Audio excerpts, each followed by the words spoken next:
served them as a member of parliament. This is my second term, and especially given that there are many landed people in our constituency, but they have given me that honor and privilege to serve as the budget and to serve as their MP, or to serve as our MP as a constituency, and that has opened or had opened the room for me to serve as the chairman of the Budget and Appropriations Committee. I also want to thank the people of Kenya. What I know is that the positions we hold, and talking about myself, I hold it with a lot of regard. And as I serve the people of Kenya, I want to be grateful because they have also been very supportive. Those who support us by saying something kind, those who correct us because we need to be corrected, and that is the forte that we must always accommodate. Those who criticize, we need also to be criticized so that we can also pull up our socks and do things better. Holistically, I want to thank them. And also for prayers. Maybe many of you, I'll surprise you, but I am one of those politicians, and maybe I'm preempting some of the questions that you may have, who look at life maybe in a slightly different way than maybe majority. I am one person who knows for sure that who I am as Ndindi Nyoro, I only become because God gives me the power. And therefore, I don't find it within myself to chest them, to accuse. I only hold the position I have. I try my best to do good out of it.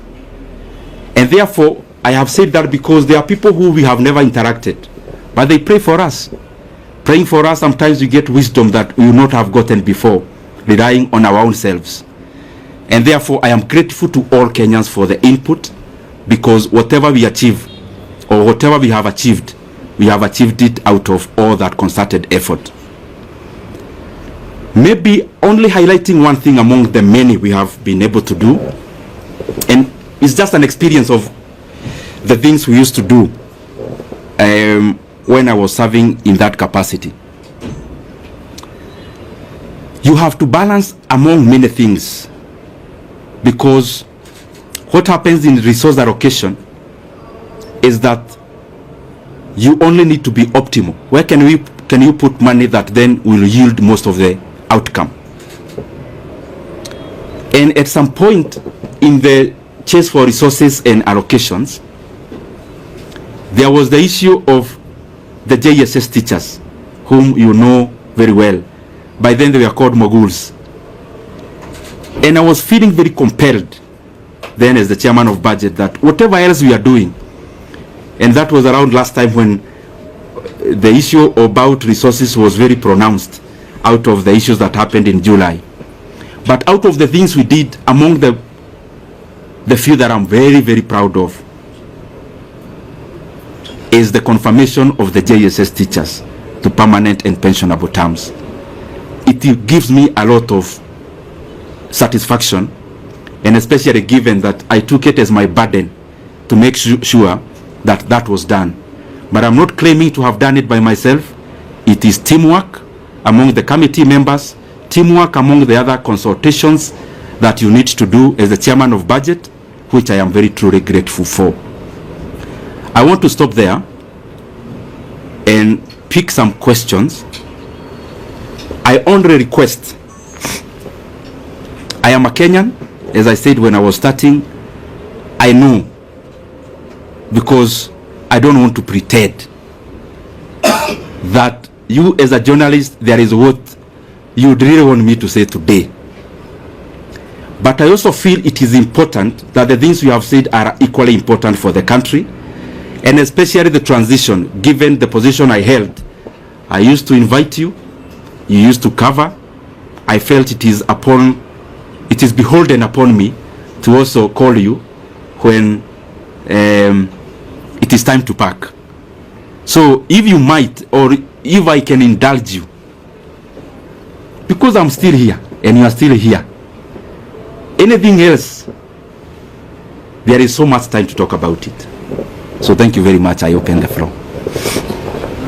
In that spirit, last week, from Nation.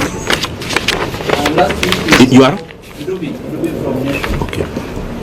Last week we saw from Parliament they were saying that you need to be a position chair to disproportionately allocate much resources to your constituents of Kiharu. What could be your response regarding those accusations by fellow MPs in Parliament? Okay. Maybe we can take another one, then I answer, then we take others. My name is Omolo from West TV. Mine was similar to that, but now that my colleague has asked, maybe from as a politician, why do you think you are replaced from that position? Okay.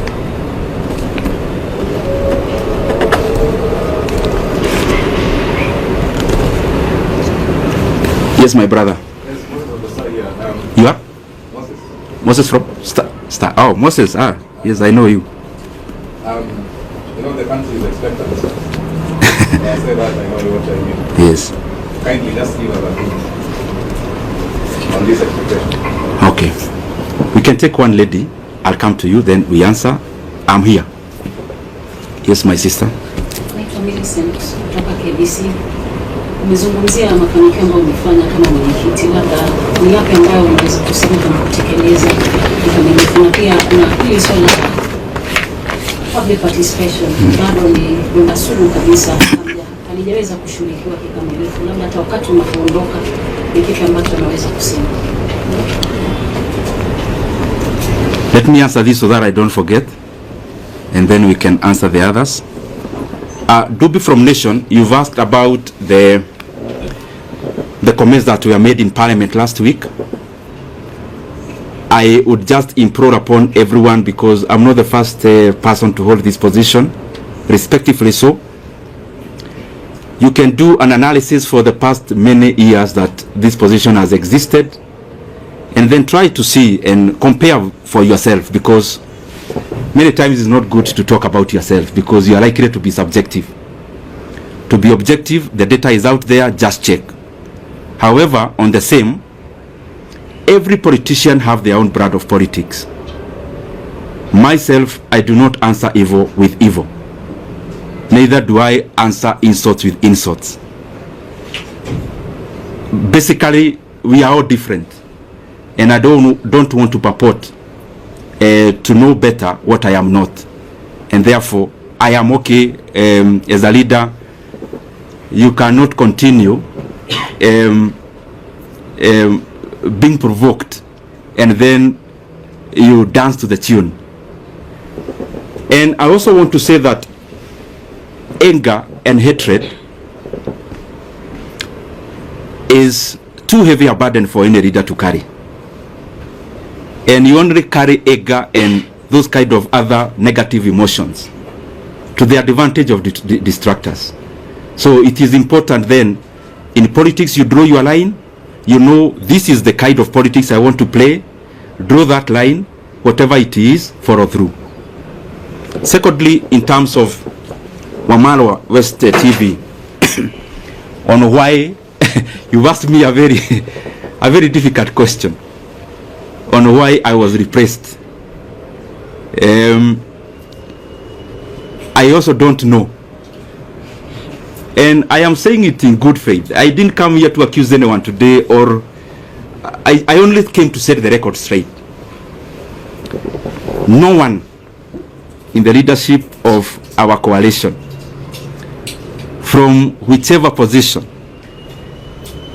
has ever called me in regards to the position, in regards to what I need to do better, in regards to what I need to change, in regards to things that needed to be done in a different manner.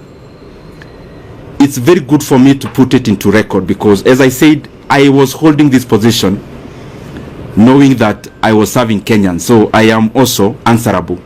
And and in sincerity say, there is no one who has ever called me decision makers of our coalition.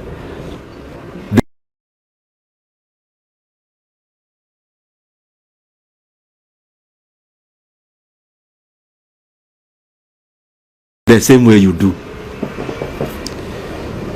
And in terms of this position, that's what I mean. And that's the truth. Moses of Star. You know, Moses is a political journalist. I know him. So he's asking me that I need to say something around politics. Moses, I have your number and you have mine. And I want to assure you that when I need to talk politics, I'll call you. And I'm saying it respectfully. I only think that even this is also very important. And situko tu hapa Kenya. I mean, I'm not going anywhere, and Moses is still around. I know your job is not threatened in any way, so we are still in Star. So I'll be glad to also talk about that at the fullness of time. The other thing about Miriam, I'm sorry, Millicent KBC.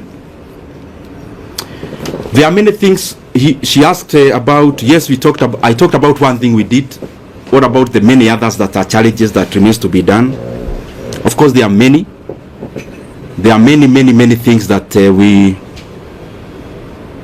are work in progress for us as a country.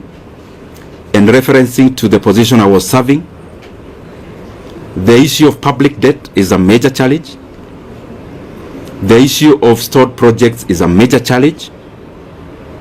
So there are many things that are a work in progress. There are others, very important things like confirmation of other people who work for government, like the UHC staff. We had allocated some money before, but there is still some work to be done in terms of more allocation. And so that even those brothers and sisters can also have a chance to be compensated for the service they offer our country. And the other one, was on public participation. you've talked about public participation. I agree. Kenya is a robust country in terms of hearing your voice, but there is also work to be done in terms of incorporating all citizens, and especially in allocation of resources. There are things that I don't know whether there is a need to it. One of those things is public participation, because it's a continuous process which has to keep on improving, which has to keep on done better, because there is no perfection to it, but we can always polish it and do better about it. We can take another route. Let's talk. Let me start. You continued serving as the chair for budget. My name is Stephen Leto, Citizen TV. If you continued serving as the budget chair, will you allocate in the 2025-2026 financial year 72 billion shillings for chapati?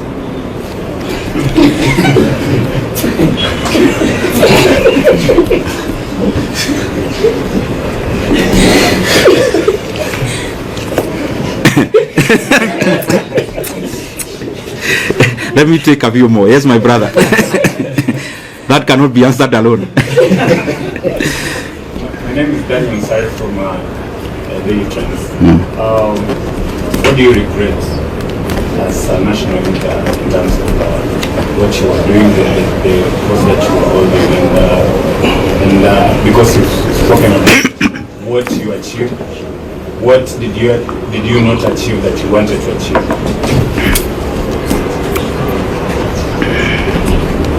Let me answer those two, because I want to be precise. Leto, I don't know where you got that math from, and I don't know whether you're asking about Kiharu, because we do that in our day schools. We offer that in our day schools once a month. Is it a Kiharu question or a national question?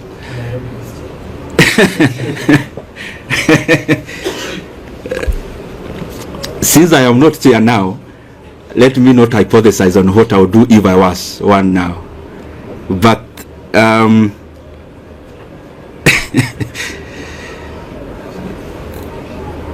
Mulisikia hiyo sorry ya Retho?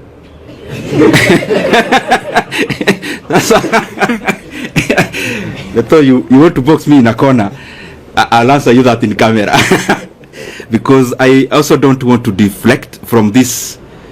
It's a good question, but I also don't want to wonder so far. I'll give you that answer, Leto. And I'll also give you a calculator so that you do the right calculations.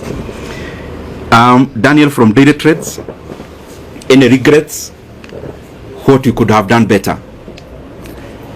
As I said when I was answering Millicent, budget making as it is in management of leadership is always work in progress. There is no perfection to it. That's why even the most developed countries keep on having new leaders. Otherwise, they could have finished the work and say, sasa tumemaliza, there are no more leaders to be needed. So there is always it's always work in progress to reach where we are headed. He also asked about the regrets. What I believe myself is that I am the sum total of all my experiences, bad and good. And if I want to remove any bad experience from my CV, that is, as a human being, then I am deserting to be who I am. Therefore, very rarely will I have regrets. What I'll have are lessons to do things better. Not about only doing, to treat people better. And if at some point you feel that you've been wronged, I always believe it's an opportunity for you to know how to treat people better when you are at a vantage point. And therefore, no much regret. Yes, sir, my brother. My name is Mike from CD27. Now, kwa vile kuna masuala kadhaa umeguzia pale kuhusiana na uhusiano wako na wakazi wako wa Kiharu. Ulichaguliwa moja kwa moja kwa sababu haukuwa na vibango vile kuguza. Vile vile ukasema kwamba hakuna yeyote aliyekupigia simu kuhusiana na kazi yako na uhusiano wako wa kikazi. Na labda uhusiano wako na Rais William Ruto umekuwa vipi hivi karibuni, na labda kabla ya kubanduliwa hamsini kwa aliyekuwa naibu rais, uhusiano wako na Rais William Ruto ni upi hadi kufikia sasa? Je, amesema na wewe ndio wote ule? Umesema na aliyekuwa naibu rais wote kule? Uhusiano wako vile vile na aliyekuwa naibu rais ni upi hadi kufikia sasa? Mheshimiwa, swali langu ni jina langu ni Ronnie Regan kutoka idara ya Moreni. Your name is? Ronnie Regan. Ronnie. Okay. Swali langu kwako ni kuhusiana na utendakazi na mchakato kazi wako katika eneo bunge la Kiharu. Binafsi tulitembea huko na tukafanya taarifa kuhusiana na kuimarisha elimu, ndio maana tulipatia makala ya elimu bora na si bora elimu. Hivi sasa umeng'atuliwa na kuondolewa katika wadhifa ambao umekuwa unashikilia, na hizi tetesi ambazo zimekuwa zikisemekana na viongozi kwamba mgao wako ulielekezwa katika eneo lako. Kwa sasa hivi umeondolewa, je, ujenzi wa shule utaendelea, madarasa yataendelea, kabla zitaendelea na wanafunzi wataendelea kula, au sasa bajeti vile itakuwa imefinywa, una uwezo zaidi? Okay. Kidogo tu, the reason you see me answering chache so that I don't also get lost. Let me answer the two very specifically. Mike, you asked about the relationship with our leaders. The position I held is a consultative position in terms of before a decision is made, there has to be a lot of consultations. But as I said before, because I also don't want to discuss personalities today, the position or the answer I gave before, I think it answers many things. That I have not had any conversation directly or on phone with any leader of our coalition in regards to the position I used to hold. And I think if you look at it, it answers many things also. which I also don't want to go into. In terms of the relationship with other leaders, I respect everyone. I mean, I'm one of those people who believe there's no person who becomes a leader by just being fetched from wherever. There is always a process they go through. Because I am one, I know. And therefore, in terms of, you've asked the relationship between the president and the former deputy president, the position I hold is that I respect every leader. And I could have things I need to talk about.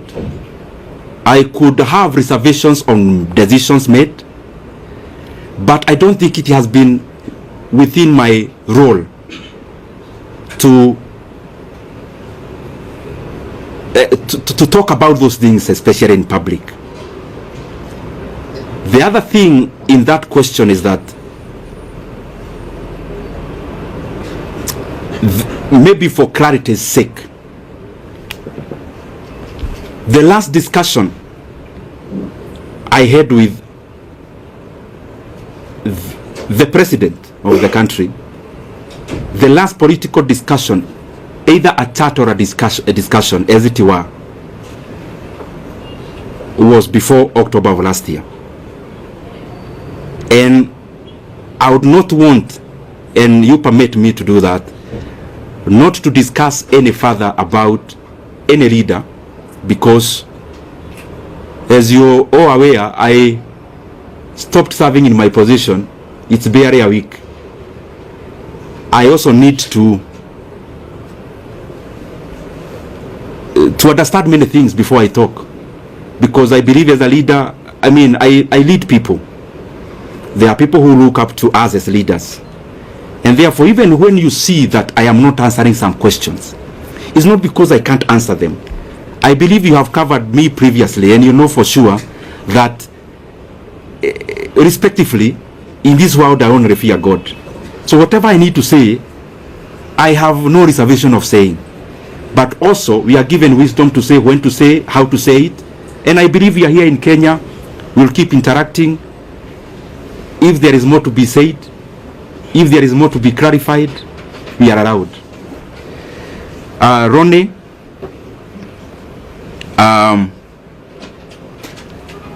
he has been to Kiharu, by the way, to cover achana nayo.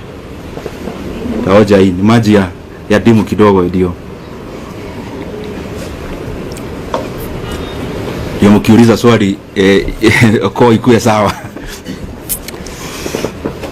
Ronnie, you've been to Kiharu and I am grateful. And by the way, I want to request anyone who would want to come to Kiharu to look at what you've been doing. We are more than glad to host you. We don't do these things, especially of hosting people, because we want to blow our own trumpet. We do these things because I am convinced that if leaders started competing on the basis of what they are doing, the country would become better wholesomely. If our competition as leaders is deliverables, and we compete about who is doing what in terms of tangibles and development, is a very good discussion that you would have as MPs, for example, because we hold CDF, and that is the reason why we would be glad even to host you. We have hosted, I think, 4 delegations of my colleagues in Kiharu on benchmarking exercises. We actually don't call them benchmarking. We call them peer-to-peer learning, because I also learn from them. I am not a non-knowing, and I also learn from my colleagues a great deal. And in terms of, like the video you see around, me wearing some goldish shirt, I'm sure you have seen it. That was on 4th of January last year. It is not a recent video. And we have been doing those things primarily because I think at some point I was not doing the right thing, and at some point I learned. And therefore I feel that if I share my experiences with anyone, and I also learn from them, the management of public resources becomes better. If Keharo improves, any other Mvita improves, if Embakasi East improves, if any other constituency improves, then Kenya holistically becomes a better place. And I want to underline, the leaders who come to Keharo, they don't come to learn because I am all-knowing and I know everything. I also learn from them. And that is why I also go to their constituencies to learn what they do. And I also know majority are trying their best. Specifically to answer you now, is that the projects you saw in Keharo, majority of it that we have done in our learning institutions, I actually did in my first term. In my first term, I was a member of a committee called Regional Integration. I think I have answered you. So I'll still call you next year. I hope we'll still be doing better, hopefully. Yes. Majibu Kisao from K24. Kuna swali mwenzangu alikuwa ameuliza kwa kifupi tu kuhusiana na wale wabunge ambao walikuwa wanakejeli kwa labda kujilipizia pesa kuwatumikia wakazi wa Keharo. Labda utawaambia nini? Tena niuliza alivyouliza, alafu waibie siri kwa sababu si mara moja si mara mbili umeteuliwa kama mbunge bora. Okay. Yes, my brother. Mheshimiwa, I know you are doing campaign during 2022 and you have given Kenya a lot of promise. For now, your name again? Aden Ibrahim from KBC. For now, for the 2.5 years now we are there, where do you rate in terms of development across the country? Because you are sharing that that committee in that terms of development, and with all the promise that you have given Kenya, where do you rate this administration in the last 2.5 years? Have they achieved their goal? Have they achieved their promise in the last 2 years? Okay. Where do you rate? Okay. Let me answer those two. I'll now try to be brief. One, my brother, your name? Majibu. Maswali yani anauliza swali. Majibu, my brother from K24. Yes. You've asked about Keharo. I am always available to share our experiences in Keharo. More than available. I mean, I have had sessions with my colleagues and I have explained to them basically what we do is optimization, labor-based implementation of projects. It saves us the profit that would have been made by the contractor. It also saves us a lot of cost. It guarantees quality also. And because it's something that needs a lot of time to explain, I am sure I'll give you some time. And yes, ameuliza pia wale wabunge walisema mambo bugeni last week, nitasema nini? Nitasema, uniruhusu niseme kwa kimombo. As I said before, politics is up and downs, and politics is mutually exclusive because the things we chase for are the same. So sometimes for a position to be created, one person has to forgo theirs, and therefore it's always a chase. So you also have to define yourself as a leader, the things you want to engage in, and respectively, as I say so. If I ask you, as my brothers and sisters who are here, I ask you what Kibaki told anyone in the year 2008 when he was president, you would hardly remember. You'd have to go to your files to check what Kibaki said. But if you travel through or on Thika Road Superhighway, you don't need to remember anything Kibaki said. You see it with your own eyes. So me, I believe that yes, we have to talk as leaders because you have to explain where you are going, where you've come from. I mean, you cannot lock yourself in a room. You have to talk. But in many instances, I find that what is far-reaching and what is permanent and what is objective is more what you do than what you say. And therefore, in terms of what was said and whoever said it last week in Parliament, I would not be provoked to answer evil with evil, neither will I be provoked to answer an insult with insult. Time answers many things. Time answers so many things.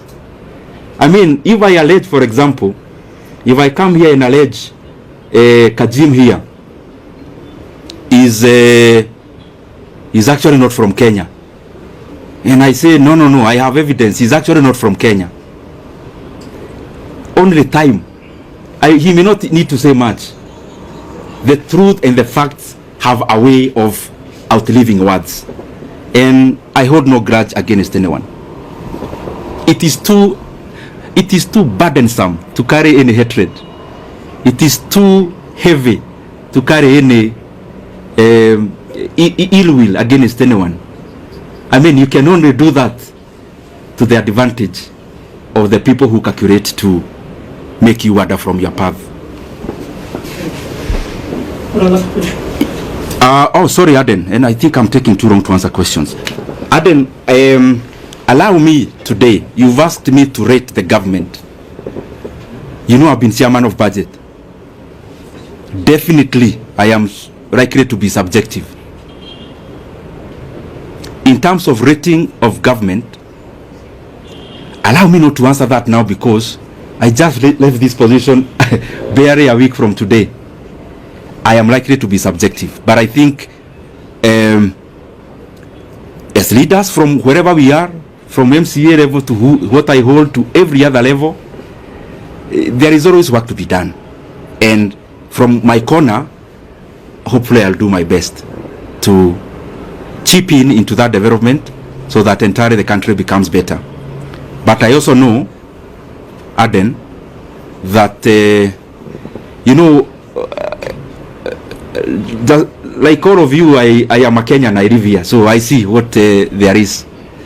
So, so Kenyans are better judges than ourselves as leaders. Yes. The last one is, what's your take on the solution agreement? Your name is? My name is Jeff from Live Nation 254. Jeff? Yeah, Jeff Zilla, Live Nation 254. Okay. What's your take on the agreement between the opposition, Raila Odinga, and the president? Will this agreement solve the issue of Gen Zs? Because the other time Gen Zs went to the streets and they wanted some support from the government. Will this help? Will this agreement help Gen Zs? Jeff, I think, but respectively though, those are the areas that I don't want to go today because I don't want to distort the message for today. And since I'm around, Jeff, I'll give you audience. You know now I'm not as busy as I used to do or to be. Maybe the last one on budget. Yes. Given the role you played in the last election. Your name? I am from Togo. Okay. Given the role you played in the last election, resulted in you being given that position. Now that you have been removed without even being informed by the leadership of Kenya, you feel betrayed by the leadership?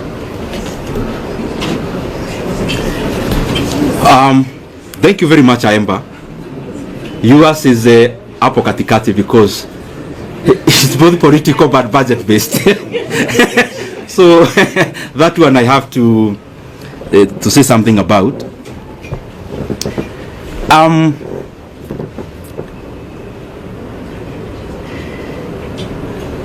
Kaemba, I am a human being. So when you see us politicians, we are also people. And it is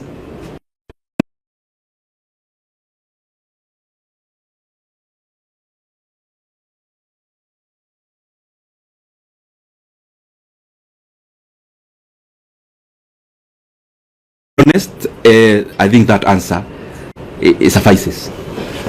So maybe the last one now. We've seen leaders when after the impeachment they consult. Raila Odinga was also moving around the country to consult after he failed in the AUC. Are we also going to see Ndindi Nyoro consulting also? Stephen Leto, I have been busy as a politician, but I have also enjoyed a phase of quietness. I mean, you know that. When you are in the dance floor, politically speaking, you can't know even when it is raining outside, when the wind is blowing, you can't know when there is a storm. When you're in the dance floor, there is loud music and you are busy. This is an experience I've shared actually, Reto, with some of my colleagues.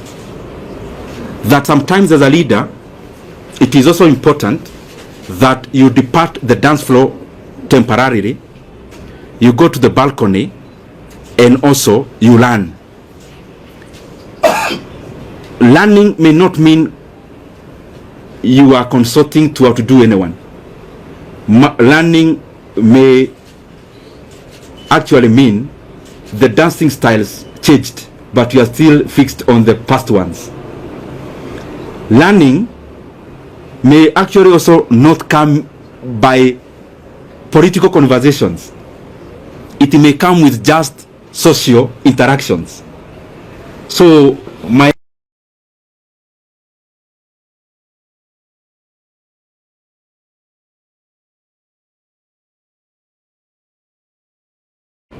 is in tandem with the expectations of the people of Kenya. Any other question? So maybe nikimaliza, mimi niwashukuru sana, and I am available as I said before, especially in regards to Kiharu. Anyone who would want to come there, you are free. And in any other fora that may be important for me to clarify some of the issues, I'll be available. Only that today I've restricted myself into the agenda of the day so that we can have a clear messaging on it. Can I request that you may give us before you brief?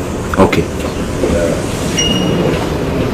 Then if the others, I can request we don't move so that we don't disrupt much. Yes. I'll take just a few minutes because okay.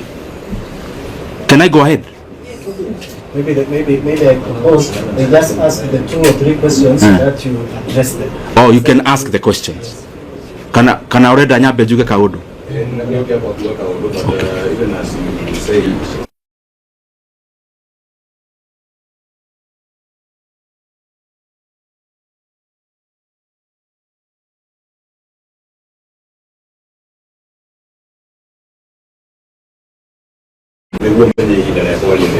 okay.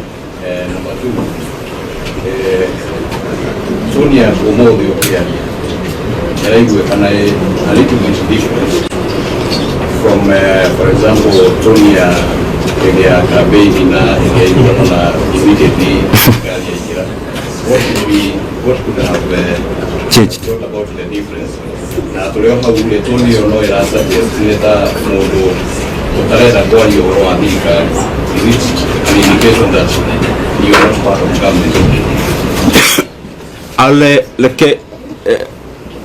Sasa emo nitakusafsiria baadaye ama tutafanya aje? Ama niendelee tu? Forgive me because I have to do this. I may not know many languages, but permit me to say one word in the language that I was brought up talking. Juge umuthi to ne nyonire ne wega. Juge okaundu na koti kanene. Wa mbere juge ngucokeria andu a Kenya ngatho.